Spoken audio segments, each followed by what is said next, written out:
Hey, welcome back. I'm Dylan, your host for the Coming Out Unit. In this video, I want to talk about coming out at school or work, since they are both places where there are more people we don't know as well as our close friends or family.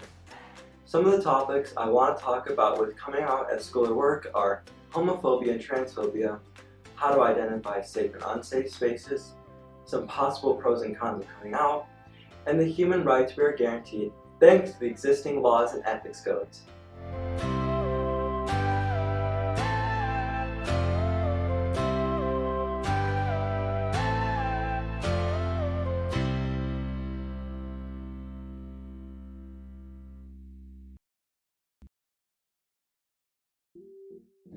As for my experience with being out of school, I actually had my coming out on my own terms taken away from me.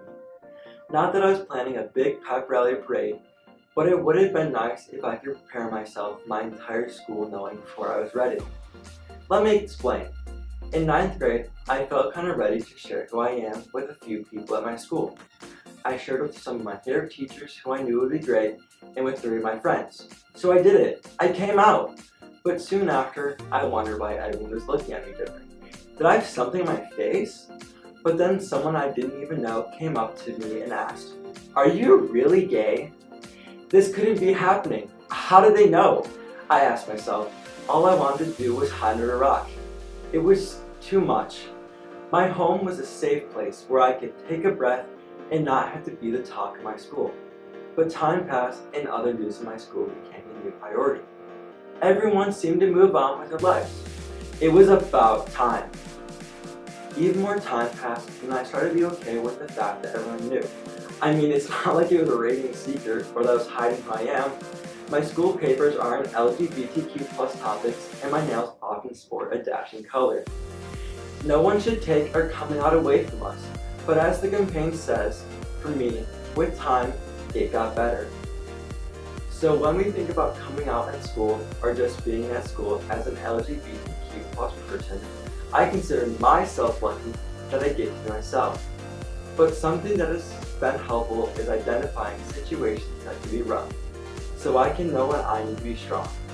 Something that isn't easy is dealing with the homophobia or transphobia that happens in school. Homophobia and transphobia is when a person's actions or statements hurts and discourages the rights and freedoms of anyone in our community. At my school, some of my classmates actually transferred schools after teachers wouldn't stop dead naming them. Dead naming refers to the use of birth names or other former names of transgender or non-binary people explicitly against their wishes. Dead naming can be really upsetting for people, as refusing to call them by their accepted name essentially invalidates, disaffirms, and takes away from who they are. People at school and in our lives can also not use our correct pronouns or not let us use bathrooms or locker rooms that are aligned with our gender. Another form of transphobia and homophobia at school is when our teachers or classmates let bullying that's intentionally aimed at members of our community happen. Even though people may not be participating in the bullying, by not stopping it or doing anything about it, they are still contributing. While some schools do a great job at supporting their LGBTQ+ students, lots of us experience transphobia or homophobia. This is not okay, and we are not to accept this. If there is a trusted adult at school who can help, we should tell them so we can get the help, support, and help we need. But maybe there's no one, and if that's the case, reach out to your local LGBTQ+ community organization, the LGBT Hotline, GLSEN, or the Trevor Project Hotline, to game plan, get their advice, or to just feel validated in our frustration. Since trans and homophobia can occur, a great question we can ask ourselves is, where in my school is unsafe and where is it safe? Knowing where those unsafe spaces are, like where we may be dead named or bullied, can help us know what spaces in school we should avoid or what spaces we need to actively work to protect ourselves. But knowing which spaces are safe can help us know where we can go to breathe, relax, smile, and be ourselves. It can be easy to spot safe spaces and staff when they use pro-LGBTQ+ stickers, flyers, and flags with safe space symbols on them. Lots of LGBTQ+ youth share that GSAs are their favorite safe space at school. These are school clubs where LGBTQ plus community members and our allies hang out. They have a mission of being a safe, welcoming, and accepting school space for students, especially for people like you and me. My school doesn't have one of these, but how awesome would it be to have a space where we can connect with others like us? Some of my favorite spaces in school are the empty classrooms, where I can go to catch my breath and take a break. As for finding people who may be safe at school, try reaching out to your GSA advisor. They're usually great supporters to our community. Schools can also have mental health professionals such as counselors, social workers, and school psychologists. The professions require them to respect students, parents, and colleagues' privacy, and to understand student diversity. I'm not promising they will be accepting, open, or the best, and I'm not promising that they will actually keep your confidentiality or what you share remains private. But it can be great to have someone to talk to. It can be a good idea to ask them what they can keep private and what they have to share with others, especially with our families. There are times that mental health providers do have to break confidentiality, like someone shares intent to harm themselves or others. If you do not know where to start, check in with your school counselor, school psychologist, or social worker.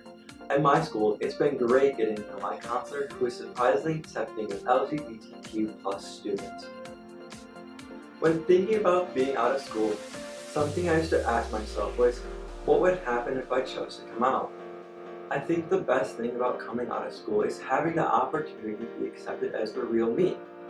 We can also have a great experience of other LGBTQ plus youth, allies, and good people reaching out to connect with us.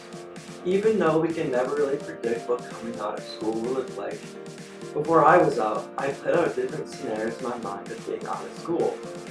Even though nothing could have prepared me for my situation at school, thinking of the best and worst case scenarios helped lessen how brutal it could have been. So if it seems helpful, maybe try playing out your best and worst case scenarios of what coming out of school could look like for you. When coming out of school, some people I know have shared that they have liked telling just one or two people. These could be people you think will be happy for you and who will not tell others. When thinking about who these people might be, you could try thinking of a friend and a staff member. Did you know that having just one person in school can make a difference in feeling safe? If you're wondering, well, what should I say when I come out? Check out the script and our resources for an example. When you come out in school, let others know what you need from them. This could include asking them to not tell others, asking for information like who they think could be safe and accepting, or what rooms could be your safe space. Ultimately, come out in a way that works for you. See the Coming Out to Friends video for fun ways to come out to others, or the Coming Out to Family video for a 6-step approach to coming out.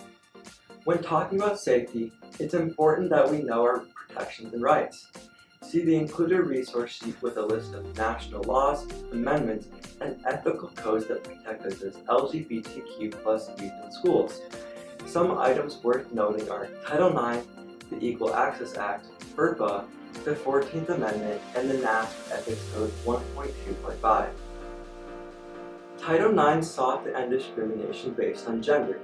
The Equal Access Act prohibits discrimination against students participating in extracurricular clubs and activities. This means we have every right to start or join a GSA in school. FERPA protects us by requiring schools to use our chosen names and accurate pronouns with documentation. The 14th Amendment ensures each person's equal protection under the law.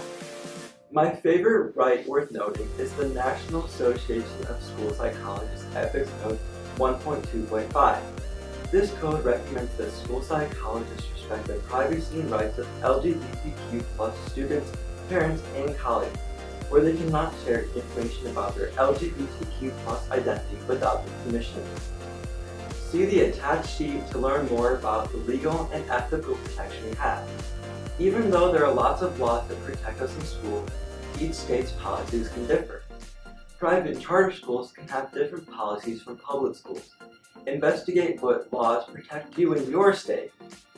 Being out of school can be both exciting and overwhelming. While I can't guarantee that every spot at school will be safe, There are spaces like GSAs and some awesome people who can make being at school worthwhile. Remember, you're not in school forever, so if it's great, enjoy it, and if it's not, know it'll be in the rearview mirror soon enough. Find what makes you feel safe and supported in school, so you can enjoy being you.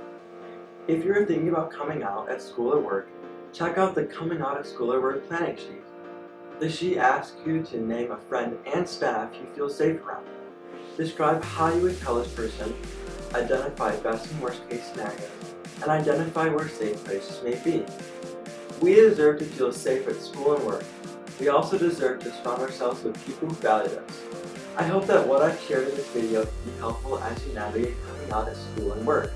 For now, I'm Dylan. See you next time.